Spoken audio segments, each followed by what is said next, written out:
తాకట్లో ఉన్న మీ బంగారాన్ని విడిపించి ఆ రోజు ఆన్లైన్ రేటుకి కొంటాం. Sharma gold company. నమస్తే, వెల్కమ్ టు సుమన్ టీవీ. నేను పద్మిని. ప్రస్తుతంతో పాటు ప్రముఖ ఆధ్యాత్మికవేత్త, వాస్తు జ్యోతిష పండితులు, లలిత ఉపాసకులు, వాస్తు జ్యోతిష శిక్షణ నిపుణులు బ్రహ్మశ్రీ నానాజీ పట్నాయక్ గారు మనతో పాటు ఉన్నారు. మాట్లాడదాం. సార్ నమస్తే. సార్ శ్రీమాత్రే నమః. సార్, మొన్న తమిళనాడులో ఒక బ్యూటిఫుల్ ఇన్సిడెంట్ జరిగింది సార్.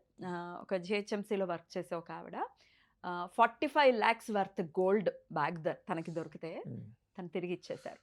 అంటే పోలీసులకు అప్పచెప్పారు. మామూలు విషయం కాదు ఇది. మామూలు విషయం కాదు. చాలా అంటే ఇప్పుడు ఒక పేద చాలా డౌన్ దీంట్లో ఉన్న అంతే కదా, వ్యక్తి ఇప్పుడు లైఫ్ సెటిల్ అవుతుంది ఇంచుమించుగా. కంప్లీట్ లైఫ్ సెటిల్ అయ్యేటువంటి Settle విషయాన్ని కూడా హా. నువ్వు వదిలేయగలిగావు అంటే దట్ ఈస్ సో గ్రేట్. ఎంత నిజాయితీ ఉంటే అది జరుగుతుంది సార్. ఎగ్జాక్ట్లీ. ఆవిడ నిజాయితీ యావత్ చూసి ఆవిడకి అభినందనలు తెలియజేయటం కానీ, లేకపోతే అక్కడ సీఎం కూడా 1 lakh వర్త్ ఆవిడకి 1 lakh కూడా ఇచ్చారట, చెక్ ఇచ్చారట, ఇంత నిజాయితీగా ఉన్నందుకు. అంటే మనకి ఏది మనం దేనికి అర్హులమో అది మనం తీసుకోవడం అనేది ధర్మంలో ఇముడుతుంది. ఎగ్జాక్ట్లీ. మనకి మనది కాదు ఆ సొమ్ము, మనం అది అరగదు అని పెద్దవాళ్ళు చెప్తూ ఉంటారు. అవునండి. ఎంతలా ఎగ్జాక్ట్లీ. వంట పట్టించుకున్నారు ఆవిడ Exactly, అనేది exactly. అర్థమవుతుంటుంది. ఇప్పుడు చాలా మందికి ఇవాళ రేపు ఎక్కడైనా దొరికితే బాగుండు, ₹1 బ్యాగ్ దొరికితే బాగుండు, లేకపోతే కెసినో ఆడేద్దాము, డబ్బులు వెంటనే వచ్చేస్తాయి, బెట్టింగ్లోకి వెళ్ళిపోదాం, వెంటనే డబ్బులు వచ్చేస్తాయి. ఈ థాట్ ప్రాసెస్లో ఉంటారు సార్. అంటే తప్పు పట్టడానికి లేదు, వాళ్ళు పడే కష్టాలు వాళ్ళు వాళ్ళు భరించే పడేటువంటి కష్టాలు ఓపిక లేదు. ఎగ్జాక్ట్లీ. బట్ నేను అడగాలనుకున్న ఈ క్వశ్చన్ ఏంటంటే సార్, నిజాయితీగా ఉండటం అనేది ఎంతవరకు అవసరం? ప్రకృతి మనకి ఎటువంటి మార్కులు వేస్తుంది, ఎట్లా కాపాడుతుంది మన నిజాయితీ అనేది? అలాగే మీరు జ్యోతిషం ఆబ్వియస్గా కొన్నేళ్ల బట్టి చూస్తున్నారు కాబట్టి, ఉన్నటువంటి ఈ 12 రాసుల్లో ధర్మబద్ధంగా జీవితాన్ని వీళ్ళు ధర్మబద్ధంగానే వీళ్ళు బ్రతుకుతారు అని చెప్పే పరిస్థితి ఉంటుందా? ఏ రాసుల వాళ్ళు ధర్మబద్ధంగా బ్రతికేటటువంటి పరిస్థితి ఉంటుంది? ఇవి ఒకసారి చెప్తారా? తప్పకుండా అండి. ఫస్ట్ ఆఫ్ ఆల్ ఏంటంటే నిజాయితీగా ధర్మంగా ఉండాలి అనేటువంటిది మనం కాదు, శాస్త్రాలే చెప్పాయి.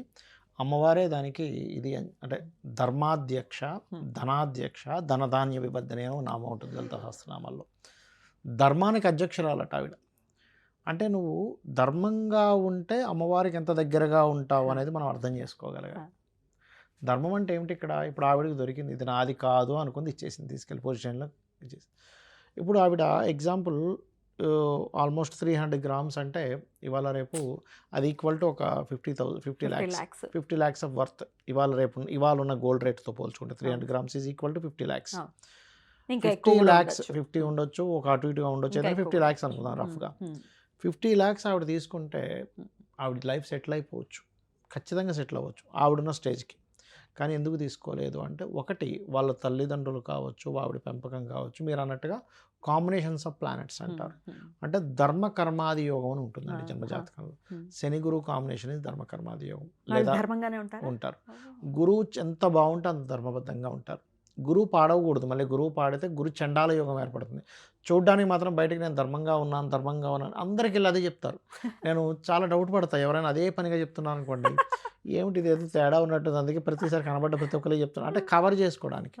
ఇప్పుడు నేను కొంతమంది గవర్నమెంట్ ఆఫీసర్స్ని చూసాను, చాలా కరప్టెడ్ ఉంటారు. అందరూ నేను అట్లే కొంతమంది వాళ్ళు మాట్లాడే ఫస్ట్ వర్డ్ ఏంటి తెలుసా అండి? ఎక్కడికి వెళ్ళినప్పుడు, ఏమండి లంచం అస్సలు తీసుకోకూడదు, నేను తీసుకోనండి, నేను తీసుకొని ఏంటి ఇది కనపట్టప్పుడు ఇదే చెప్తాడు అంటే ఆయన తీసుకుంటున్నాడు.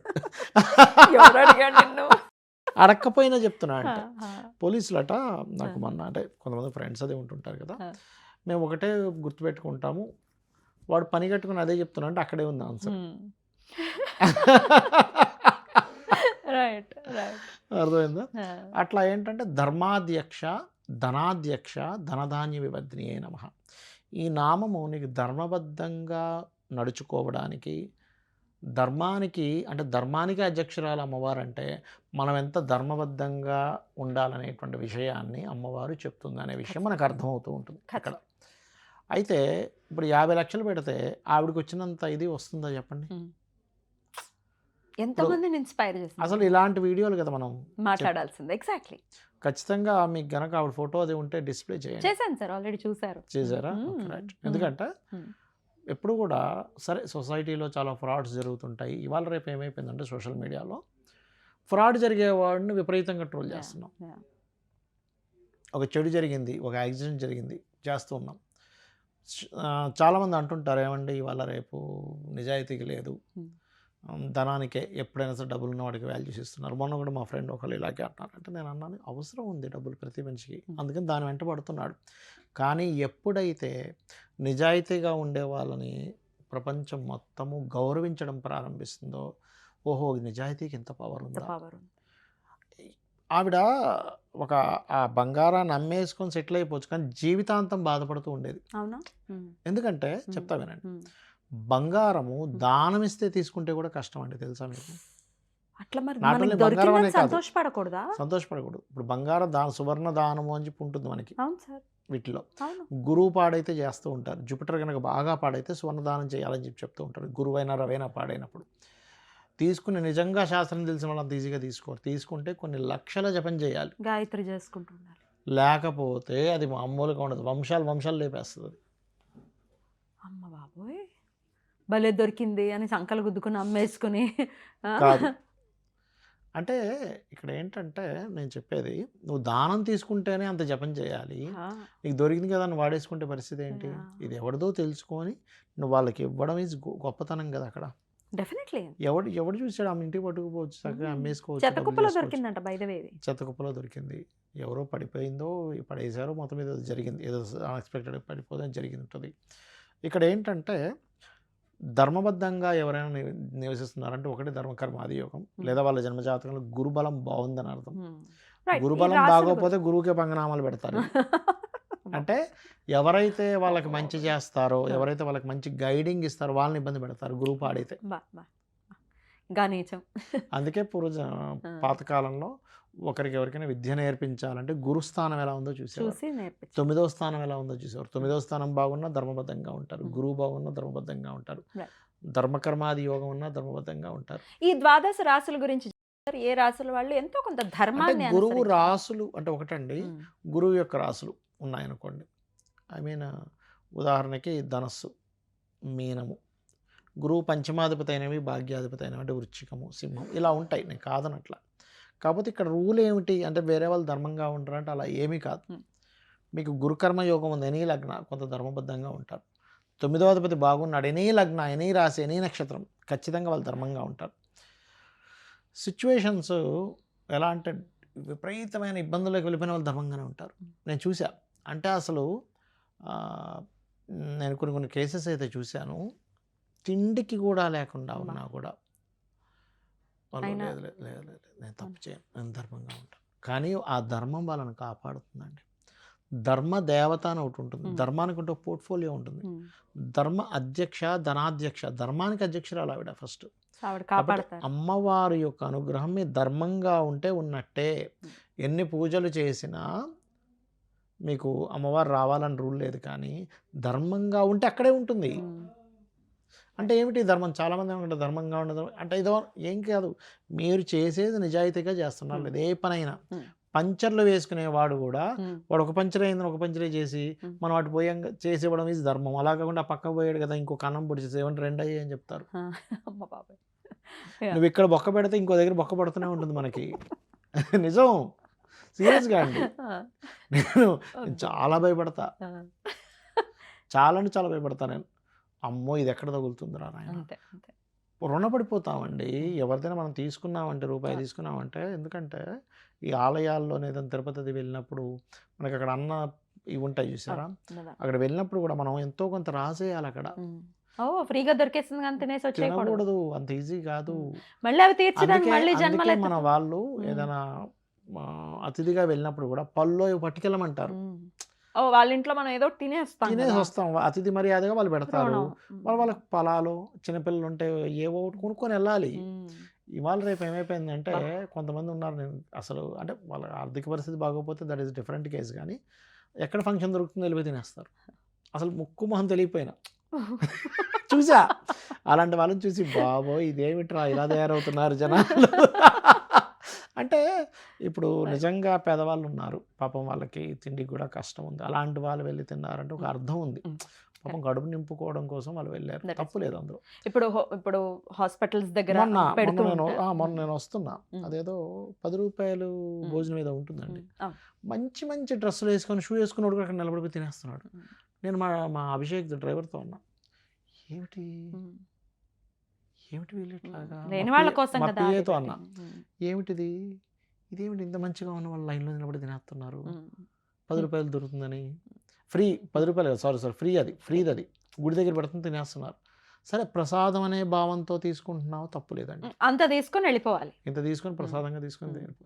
నీకు అన్నీ బాగుండి కూడా తినేస్తే నిజంగా లేనివాడి పరిస్థితి ఏంటి? ఏంటి కరెక్ట్. ఇప్పుడు వాళ్ళు పంచిపెట్టి దేని పంచిపెడుతున్నారు? నిజంగానే పాపం కూటికి గతి లేక ఒక షెల్టర్ లేక ఇబ్బంది ఉన్నవాడు తినాలని పెడుతున్నాడు. నువ్వు అన్నీ చక్కగా సూటు బూటు వేసుకొని టక్ చేసుకొని చక్కగా అన్నీ ఉండి మెడలో ఇంత బంగారం నెక్లెస్ ఒకటి ఉండి చేతికి మంచి వాచీలు ఉండి ఉంగరాలు పెట్టుకుని మళ్ళీ నువ్వు అక్కడ తినేస్తే దాని అర్థం ఏంటి అసలు?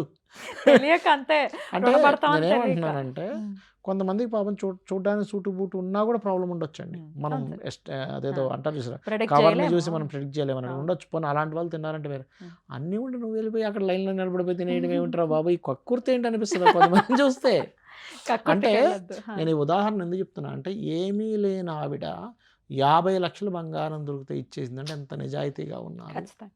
Right sir. అయితే ఇంకొక ప్రశ్న అడుగుతాను సార్. ఇప్పుడు ఏమీ లేని వాళ్ళ యాంగిల్లోనే అడుగుతున్నాను సార్. మాకు తినడానికి కూడా లేదు. మేము మరి ఎవరో పెడుతూ ఉంటే ఇప్పుడు ఈ హాస్పిటల్స్ దగ్గర పెడుతూ ఉంటారు. అవునండి. పాపం కడుపు కాలుతూ ఉంటుంది తింటారు వాళ్ళు. అవును. మా బ్రతుకులు ఇంతేనా, మేము ఇట్లా రుణపడుతూ ఇంతేనా అని అనుకునే వాళ్ళకి ఏదైనా మార్గం ఉందా సార్ బయట? ఖచ్చితంగా ఉందండి. ఏం చేయాలి సార్? ఎందుకంటే ఉమ్. నేను ఒకటే చెప్తాను. ఉమ్. మీరు గనక మనసా వాచా కర్మన ఒక సంకల్పం పెట్టుకుని నేను అమ్మవారిని పట్టుకున్నాను, నేను కష్టపడతాను, ఖచ్చితంగా నేను పైకి వస్తాను అని అనుకుంటే అమ్మవారు ఖచ్చితంగా 100% వారికి దారి చూపించి తీరుతుంది. Right. ఇక్కడ ఏంటంటే నేను మొన్న ఒక కొటేషన్ రాసిన మీరు చూసే ఉంటారు సొసైటీ స్టేటస్లో. ఉమ్. ప్రతి ఒక్కరికి తెలుసు అండి సక్సెస్ ఎలా అవ్వాలనేది, అందరికీ తెలుసు. కానీ ఏంటంటే చెయ్యరు. చెయ్యి ప్రయత్న లోపం. ప్రయత్న లోపం. ప్రయత్నం చేయాలంటే కూడా అమ్మవారి అనుగ్రహం ఉండాలి. అయితే ఏ రూట్లో ప్రయత్నం చేయాలి చెప్పేది జ్యోతిష్ శాస్త్రం, జాతకం చెప్తుంది. కానీ జాతకం చూపించుకోవాలన్నా అమ్మవారి అనుగ్రహం ఉండాలి. ఖచ్చితంగా. సరే జాతకం చూపించుకొని దాన్ని మీరు పాటించాలి అంటే కూడా మళ్ళీ అమ్మవారి అనుగ్రహం ఉండాలి. Right sir. అంటే ఫైనల్గా ఏంటి అమ్మవారి అనుగ్రహం ఉంటేనే నీకు ప్రయత్నం అనేది అనిపిస్తూ ఉంటుంది. ఎవరికి తెలియదు చెప్పండి, కష్టపడితే అప్డేట్ అవుతేనే మనం బాగుపడతామని తెలుసు, కష్టపడితే మనం బాగుపడతామని తెలుసు, ఏమేం చేయాలి తెలుసు. కానీ ఎందుకు చేయమంటే వాళ్ళ కర్మ అడ్డుపడుతూ ఉంటుంది. ఆ కర్మని తొలగించేది కేవలం అమ్మవారే ఆరాధన. అంతే. ఎలా వీలైతే అలాగ ఒక నామం పట్టుకుని చేస్తాం, ఎలా వీలైతే అలా చేసుకుని ఈ నిజాయితీ ఇప్పుడు ఈ వీడియో తీసుకొచ్చింది ఎందుకంటే ఇన్స్పైర్ చేయడానికి. నిజంగా అసలు ఆవిడ ఫోటోని వీలైనంత మంది వీలైనటువంటి ఛానల్లో పెట్టి వేసి చెప్పాలి ఇంత నిజాయితీగా ఉందని. ఎందుకంటే అలా చేయడం అనేటువంటిది భగవత్ ఆరాధనతో సమానంగానే భావిస్తాను. ఎందుకంటే ధర్మాన్ని నిలబడింది ఆవిడ పక్షాన మనం నిజమైనటువంటి ఆవిడ పక్షాన మనం నిలబడాలి. నిజమైనటువంటి అమ్మవారి ఆరాధన ఏదైనా ఉంది అంటే ధర్మబద్ధంగా ఉన్న వాళ్ళని ఎక్కువ పబ్లిసిటీ చేయాలి. అద్భుతం సార్, చాలా బ్యూటిఫుల్గా ఎక్స్ప్లెయిన్ చేశారు సార్. కృతజ్ఞతలు. నమస్తే సార్. శ్రీమాత్రే నమః.